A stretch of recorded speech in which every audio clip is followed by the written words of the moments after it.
मैं हंस का बहुत आभारी हूँ कि उन्होंने मुझे इस महत्वपूर्ण गोष्ठी में बुलाया।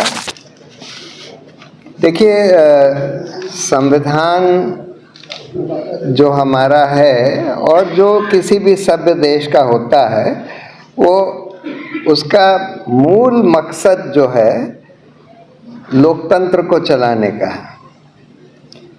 और लोकतंत्र को चलाने के लिए कुछ मौलिक अधिकार ज़रूरी हैं, जैसे कि समानता, बराबरी, हर एक नागरिक का उतना ही बराबर हक होगा। दूसरा, जो आर्टिकल 19 राइट्स कहते हैं, फ्रीडम ऑफ स्पीच वगैरह, freedom of speech, freedom of association, freedom of protest, ये जो सिविक राइट्स होते हैं। और आर्टिकल 21 जो राइट टू लाइफ और लिबर्टी, जिसको कि सुप्रीम कोर्ट ने परिभाषित किया है right to live with dignity, मतलब हर एक नागरिक का अधिकार है कि वो एक डिग्निफाइड जिंदगी जी सके। और लोकतंत्र कायम रखने के लिए संविधान ने कुछ ऐसे तंत्र बनाए, जैसे कि न्यायपालिका, इलेक्शन कमीशन और तरह तरह के, जिससे कि संविधान जिससे कि लोकतंत्र कायम रखा जा सके, मौलिक अधिकारों की रक्षा हो सके, विधायिका और कार्यपालिका को अपने अपने दायरे में रखा जा सके। तो उसके लिए न्यायपालिका सबसे अहम इंस्टीट्यूशन बनाया गया, जिसका एक काम तो था न्याय करना, दो गुटों के बीच में, दो लोगों के बीच में, दो राज्यों के बीच में। लेकिन दूसरा बड़ा काम था कि हमारे मौलिक अधिकारों की रक्षा करना और हमारे संविधान की रक्षा करना, कानून के राज की रक्षा करना, क्योंकि लोकतंत्र में ये निहित है कि कानून का राज होगा। अब आज क्या हालात है? अगर आज हम देखें कि आज हमारे देश में लोकतंत्र का क्या हाल है, हमारे देश में मौलिक अधिकारों का क्या हाल है, हमारे देश में उन संस्थाओं का क्या हाल है जो कि लोकतंत्र की रक्षा करने के लिए बनाए गए थे। तो पहले तो हम ये देखते हैं कि जो पहला मौलिक अधिकार बराबरी का, कि आज हर तरह से जो आज सत्ता है वो ये कोशिश कर रही है कि जो माइनॉरिटीज़ हैं, खासकर मुसलमान, उनको दुय्यम दर्जे का सिटीज़न बना दिया जाए। हर तरह से उनके ऊपर प्रहार हो रहा है कि उनके मौलिक अधिकारों का हनन कर लिया जाए, चाहे कानूनी तरीके से, जैसे कि वो सिटीजनशिप अमेंडमेंट एक्ट के द्वारा, चाहे वो सड़कों पर किसी को भी पीट दो, चाहे पुलिस के द्वारा, कि अगर कोई मुसलमान प्रोटेस्ट करे तो उसका घर तोड़ दो। मतलब हर तरह से ये कोशिश करी जा रही है। और दुर्भाग्य की बात ये है कि ये सारी पुलिस एजेंसीज उन सरकार के, in spite of the fact कि सुप्रीम कोर्ट ने पुलिस रिफॉर्म्स का बहुत अहम जजमेंट दिया, जिसमें कि पुलिस को पॉलिटिकल एग्जीक्यूटिव से फ्री करने के लिए उन्होंने बहुत सारे डायरेक्शंस दिए, लेकिन वो सारे डायरेक्शंस नज़रअंदाज करके, उसका एक उदाहरण ये है कि आज दिल्ली के पुलिस कमिश्नर को पहले राकेश अस्थाना को बना दिया था, सारे नियम तोड़ के, सुप्रीम कोर्ट का जो जजमेंट है प्रकाश सिंह वाला पुलिस रिफॉर्म्स का, उसको तोड़ के, इंटर कैडर ट्रांसफ़र के रूल्स तोड़ के, रिटायरमेंट के रूल्स तोड़ के, उसी तरह से आज एक और अफसर को, तमिलनाडु के अफसर को, जैसे दिल्ली में कोई पुलिस अफसर है ही नहीं पुलिस कमिश्नर बनने लायक, मतलब पूरा यूनियन टेरिटरी कैडर में कोई अफसर नहीं है। पहले आप गुजरात से ले आते हैं, अब तमिलनाडु से किसी अफसर को ले आए। तो पुलिस रिफॉर्म्स की पूरी धज्जियां उड़ाकर पुलिस को बिल्कुल अपने गिरफ्त में कर, सिर्फ पुलिस को ही नहीं, सारे इन्वेस्टिगेटिव एजेंसीज को, जिनका कि इस्तेमाल किया जा रहा है, खासकर इन्फोर्समेंट डायरेक्टरेट और ये NIA वगैरह का, जो कि बिल्कुल एग्जीक्यूटिव एजेंसीज हैं, सरकार के अधीन है, उनका इस्तेमाल किया जा रहा है कि किस तरह से जो पॉलिटिकल ओपोनेंट्स हैं सरकार के, जो डिसेंटर्स हैं, जो सरकार के ऊपर सवाल पूछते हैं, कैसे उनका इस्तेमाल करके उनको परेशान किया जाए, और जो सरकार में हो या जो भाजपा में हो उनके खिलाफ कुछ ना हो। अगर कोई दूसरी पार्टी का, विपक्ष का नेता जिसके खिलाफ ईडी का केस चल भी गया, जैसे ही वो भाजपा में आ जाता है उसको छोड़ दिया जाता है। ये चल रहा है।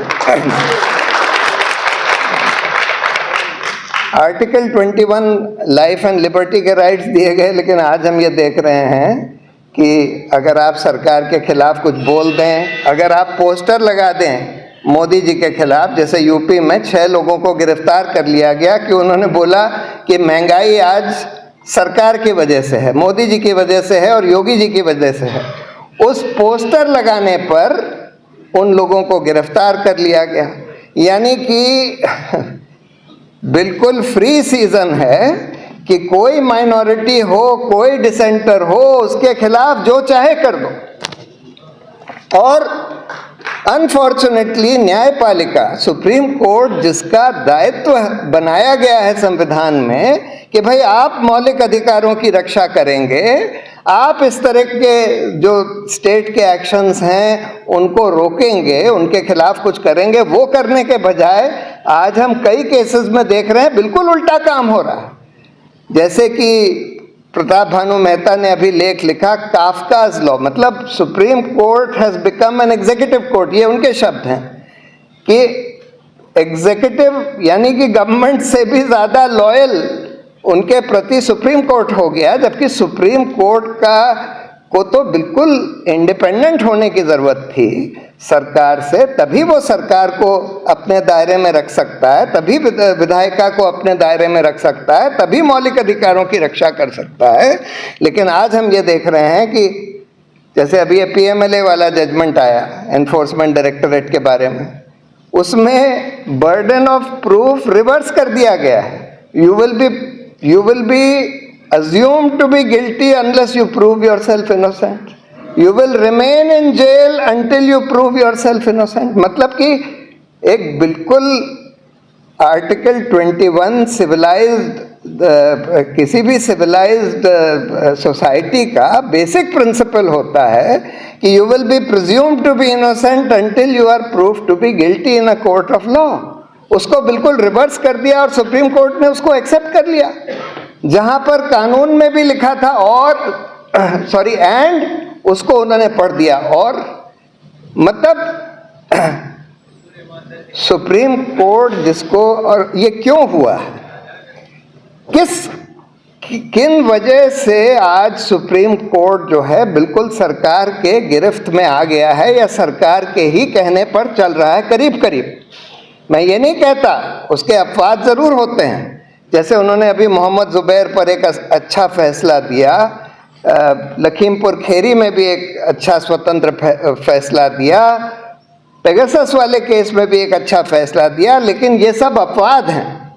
अगर आप मेन देखें कि आज क्या हो रहा है, चाहे आप जाकिया जाफरी वाला केस ले लें, चाहे छत्तीसगढ़ के किलिंग्स वाला केस ले लें, चाहे हरेन पांड्या का केस ले लें, चाहे बिरला सहारा का केस ले लें, चाहे रफाइल का केस ले लें, चाहे अयोध्या का केस ले लें, चाहे ये UAPA वाला वटाली का केस ले लें, चाहे PMLA वाला जजमेंट ले लें, सब में हम देख रहे हैं कि Supreme court has emerged as the greatest threat to human rights in the country, as big a threat to human rights in the country as the executive.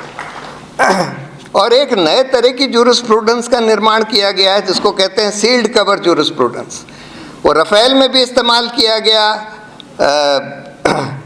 कई केसों में उसको इस्तेमाल किया कि एक सरकार जो है सील्ड, बिरला सहारा में भी उसका इस्तेमाल किया गया, लोया वाले केस में भी उसका इस्तेमाल किया गया, जज लोया वाले केस में, कि सरकार बंद लिफाफे में बगैर किसी एफिडेविट के कोर्ट को कुछ दे दे और वो बंद लिफाफे में जो दिया गया है वो दूसरी पार्टी को ना दिखाया जाए और उसके आधार पर सुप्रीम कोर्ट अपना फैसला दे दे, जो कि बिल्कुल basic principles of natural justice, basic principles of jurisprudence के खिलाफ है, उसके आधार पर फैसले दिए जा रहे हैं, अहम फैसले दिए जा रहे हैं।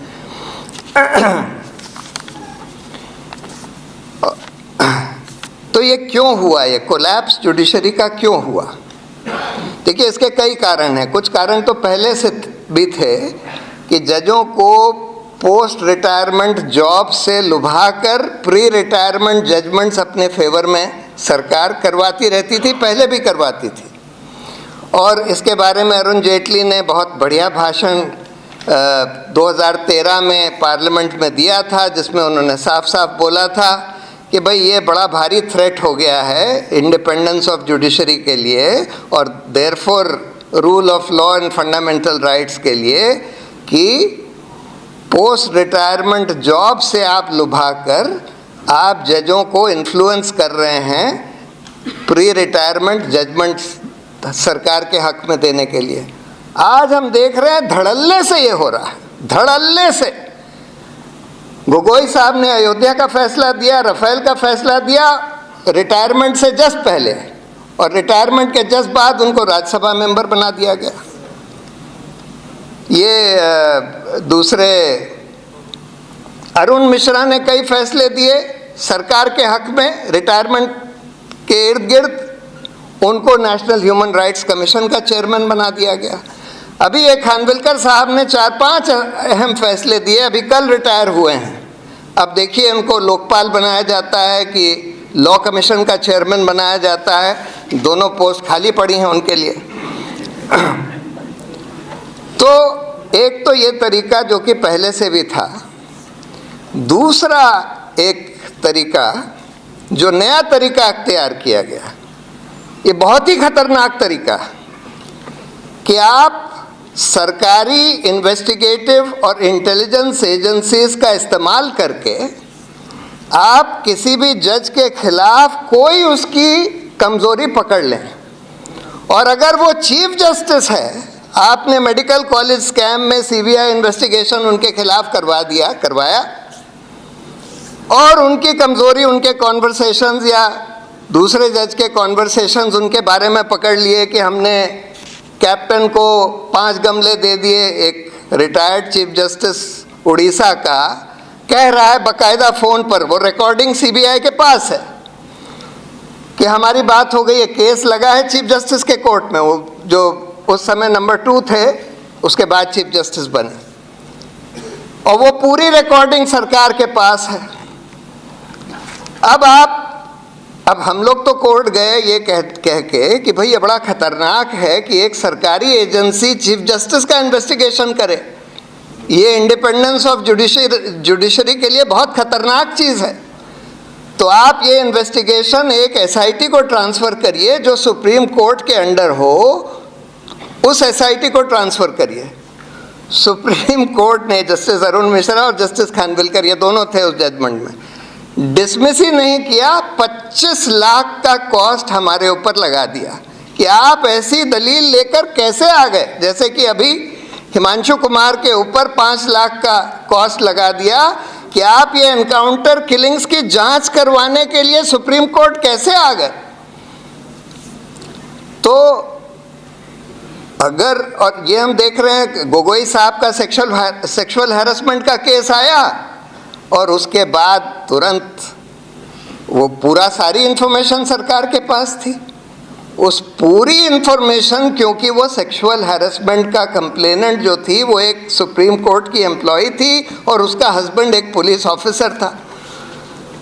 तो अगर आप किसी जज की कोई नब्ज पकड़ लें और वो अगर जज चीफ जस्टिस है, तो आधा सुप्रीम कोर्ट आपके हाथ में, आधी जुडिशरी आपके हाथ में आ गई।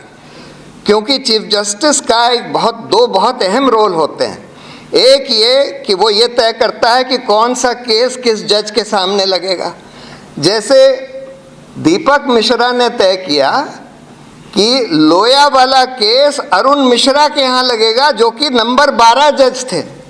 उसी पर जो नेक्स्ट 4 जजेस थे सुप्रीम कोर्ट के, नंबर 2, नंबर 3, नंबर 4, नंबर 5, उन्होंने जॉइंट प्रेस कॉन्फ्रेंस करी और उन्होंने बोला कि ये दुरुपयोग जो है चीफ जस्टिस की power of master of roster का, ये बहुत खतरनाक है लोकतंत्र के लिए और इंडिपेंडेंस ऑफ जुडिशरी के लिए भी बहुत खतरनाक है। तो क्योंकि हर एक जने को पता होता है कि किस जज की क्या, कौन जज इंडिपेंडेंट है, कौन नहीं है, कौन जज सरकार से सहमत है, कौन नहीं है, कौन जज ईमानदार है, कौन जज बेईमान है, किसकी नब्ज पकड़ी जा सकती है, किसकी नब्ज नहीं पकड़ी जा सकती। तो इसलिए ये एक बहुत खतरनाक पावर है जो सिर्फ एक आदमी के हाथ में होती है, चीफ जस्टिस के। और अगर आपने चीफ जस्टिस की नब्ज पकड़ ली तो फिर जुडिशरी आपके हाथ में आ गई, करीब करीब पूरी जुडिशरी। दूसरी अहम पावर चीफ जस्टिस की ये होती है कि he is the prime mover in the appointment of जजेस। अब तो अपॉइंटमेंट तो कोलिजियम रेकमेंड करता है, लेकिन कोलिजियम के रिकमेंडेशन के बाद भी चीफ जस्टिस उसको नकार सकता है, लीगली नहीं बट प्रैक्टिकली। और यही हुआ कि एक मीटिंग हुई दिसंबर 2018 में कोलिजियम की, जिसमें तय किया गया कि 2 चीफ जस्टिस, एक प्रदीप नंद्रजोग और एक जस्टिस मेनन जो दिल्ली और राजस्थान के चीफ जस्टिस थे, उनको सुप्रीम कोर्ट लाया जाएगा। लेकिन चीफ जस्टिस गोगोई ने वो रिकमेंडेशन रोक ली, सरकार को नहीं भेजी, और उसके बाद जब कोलिजियम बदल गया तो वो रिकमेंडेशन बदल दी गई। तो चीफ जस्टिस के पास क्योंकि ये बहुत अहम पावर होती है, तो इसलिए अगर चीफ जस्टिस को आपने उसकी नब्ज पकड़ ली तब आप आधी जुडिशरी आपके हाथ में आ गई। तीसरा तरीका ये होता है अपॉइंटमेंट्स का। अब अपॉइंटमेंट्स तो अब कोलिजियम के हाथ में है। सुप्रीम कोर्ट के जो 3 या 5 सीनियर जजेस होते हैं वो सरकार को रेकमेंड करते हैं, सरकार उसको एक बार वापस भेज सकती है, लेकिन उसके बाद अगर कोलिजियम यूनानिमसली रिटरेट करे तो उनको अपॉइंटमेंट करना होता है। लेकिन इस सरकार ने एक तरीका अख्तियार किया है कि रिकमेंडेशंस कोलिजियम के भेजे जाते हैं और सालों साल सरकार के पास पड़े रहते हैं, वो ना तो वापस भेजती है ना उसको एक्सेप्ट करती है। और अगर वापस भी भेजती है और उसके बाद यूनानिमसली कोलिजियम रिटरेट करता है, बहुत बार हुआ ऐसा, तब भी नोटिफिकेशन नहीं इशू किया जाता अपॉइंटमेंट का। तो जो जज सरकार को कन्वीनियंट नहीं लगता, अब प्रदीप नंद्रजोग और मेनन से क्या प्रॉब्लम थी, क्योंकि वो इंडिपेंडेंट जजेस माने जाते थे। जब सरकार को लगता है कि भाई ऐसे जज उसमें आ गए रिकमेंडेशंस में जिनकी नब्ज उनके हाथ में है, या जो वैसे कमज़ोर हैं, या जो सरकार के साथ हैं आइडियोलॉजिकली उनके साथ कमिटेड हैं, उनका तो अपॉइंटमेंट फटाफट नोटिफाई हो जाता है, अगले दिन हो जाता है। और जहां उनको इनकन्वीनियंट लगता है वहां पर ये लोग रोक लेते हैं। तो एक ये बहुत बड़ी प्रॉब्लम हो गई है। इंसिडेंटली मैं एक सूचना देना चाहता था, हम लोग 6 तारीख को अगले सैटरडे को एक पीपल्स ट्राइब्यूनल होल्ड कर रहे हैं इसी के ऊपर, on the judiciary's assault on human rights, judiciary's assault on human rights.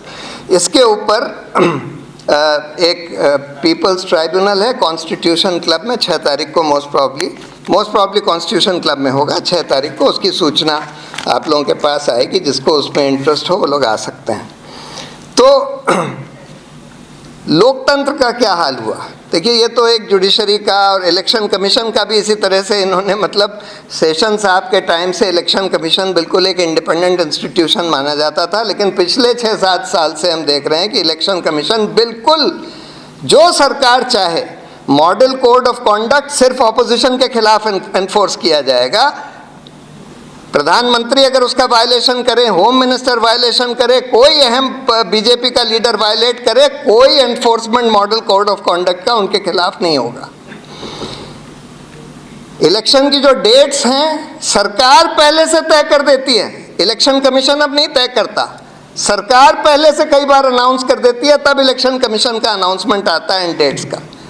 मतलब सरकार के कहने पर सीएजी पहली बार राफेल के ऑडिट में ऐसा हुआ कि उन्होंने प्राइसिंग डिटेल्स किसी डिफेंस सौदे के ऑडिट से हटा दिए हों, और वो सरकार को उस ऑडिट से पहले ही पता था कि इस ऑडिट में प्राइसिंग डिटेल्स उड़ा दिए जाएंगे, क्योंकि उन्होंने बंद लिफाफे में सुप्रीम कोर्ट को ये लिखकर दे दिया कि भाई ये ऑडिट राफेल का हो चुका है, जो कि झूठ था, तब तक ऑडिट नहीं हुआ था, और इसमें से प्राइसिंग डिटेल्स हटा दिए गए हैं, जो कि बाद में हटाए गए, जब ऑडिट की रिपोर्ट आई तो हटाए गए।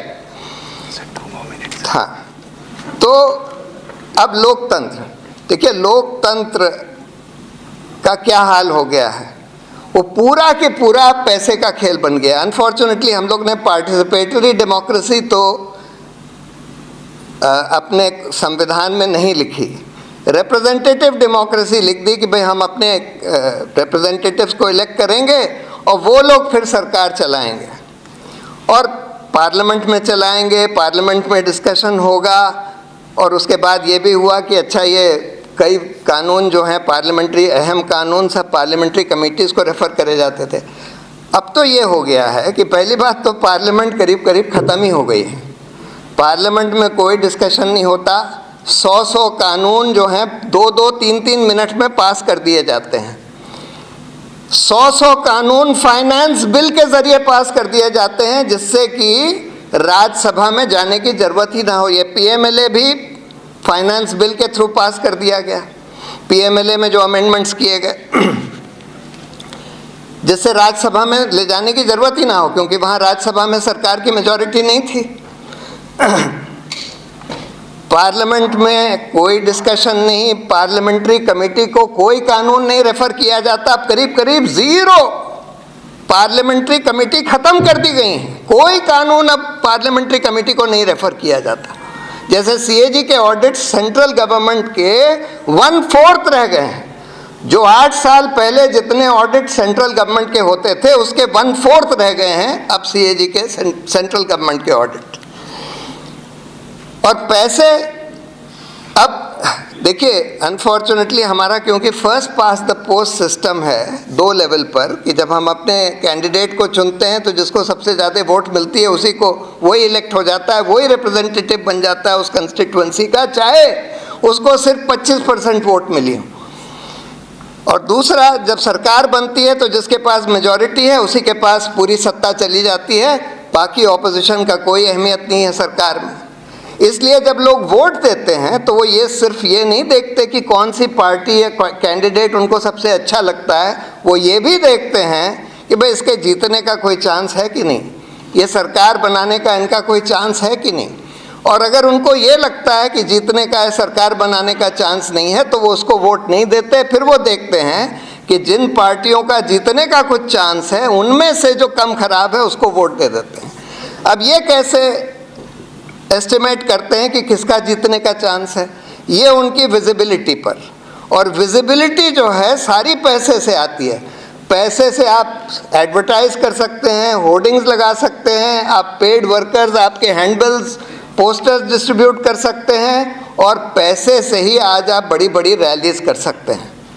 अब पैसे की अहमियत कम करने के लिए एक कैंडिडेट के इलेक्शन एक्सपेंस पर तो लिमिट लगा दी गई, लेकिन पॉलिटिकल पार्टी पर नहीं लगाई गई। कहा जाता है कि पिछले चुनाव में भाजपा पार्टी ने 10,000 करोड़ से ज़्यादा खर्च किए। इलेक्टोरल बॉन्ड जो 10,000 करोड़ आए हैं उसके 70% इलेक्टोरल बॉन्ड सिर्फ भाजपा के पास आए हैं। अगर 10,000 करोड़ खर्च करेंगे तो एक कंस्टिट्यूएंसी पे 20-20 करोड़ हो गया, यानी कि जो लिमिट है 70 लाख उससे 30 गुना पैसा सिर्फ पॉलिटिकल पार्टी एक कंस्टिट्यूएंसी पर खर्च कर रही है। यानी कि आपने वैसे ही इसकी धज्जियां उड़ा दी जो इलेक्शन लिमिट। दूसरी बात, आपने कैंडिडेट्स भी 10-10 करोड़ खर्च कर देते हैं और डिक्लेयर ही नहीं करते, क्योंकि सारा पैसा कैश में खर्च करते हैं। नोटबंदी आपने करी, ये कह दिया कि भाई हम कैशलेस सोसाइटी बनाना चाहते हैं। ऑर्डिनरी आदमी को तो कैशलेस नहीं बना सकते थे, लेकिन कम से कम पॉलिटिकल पार्टीज और कैंडिडेट्स को तो कानून कह सकते थे कि भाई आप सारा पैसा जो है बैंक से करिए, जो आप डोनेशन लेते हैं, जो पैसा खर्च करते हैं, लेकिन वो नहीं किया। और उल्टे 3 ऐसे कानून बना दिए। एक इलेक्टोरल बॉन्ड्स ले आए जो कि एनोनिमस तरीका है पैसा पार्टियों को देने का। आपने कॉरपोरेट डोनेशंस पर लिमिट ही हटा दी। पहले लिमिट थी कि 7.5% आपके प्रॉफिट से ज़्यादा आप नहीं दे सकते, आपने उड़ा दी। तीसरा, आपने फॉरेन कंपनियों को भी अलाउ कर दिया कि पॉलिटिकल पार्टीज को डोनेट कर दें। FCRA एक्ट बनाया गया था पॉलिटिकल पार्टीज वगैरह को रोकने के लिए कि भाई फॉरेन डोनेशंस, फॉरेन पैसे से इन्फ्लुएंस ना हो। अब राफेल की एक सब्सिडियरी कंपनी इंडिया में कितना भी पैसा भाजपा को इलेक्टोरल बॉन्ड से दे दे, किसी को पता भी नहीं लगेगा कि राफेल सौदे में घूस दे दी गई। तो मतलब आपने पूरा खेल जो पैसे का था उसको ऐसा और ज़्यादा पैसे का खेल बना दिया, और सारा पैसा एक रूलिंग पार्टी के पास आता है। तो आपने इस लोकतंत्र को करीब करीब एक नाम के लिए लोकतंत्र छोड़ दिया, बाकी सब आपने ख़त्म कर दिया। तो ये हालात हैं आज, और इससे लड़ने के लिए मुझे नहीं लगता कि पॉलिटिकल पार्टीज़ में इतनी क्षमता है कि इससे वो लड़ सकें, जूझ सकें। इसके लिए तो सिटीजन्स को ही खड़ा होना पड़ेगा, एक बहुत बड़ा सिटीजन्स मूवमेंट खड़ा करना पड़ेगा।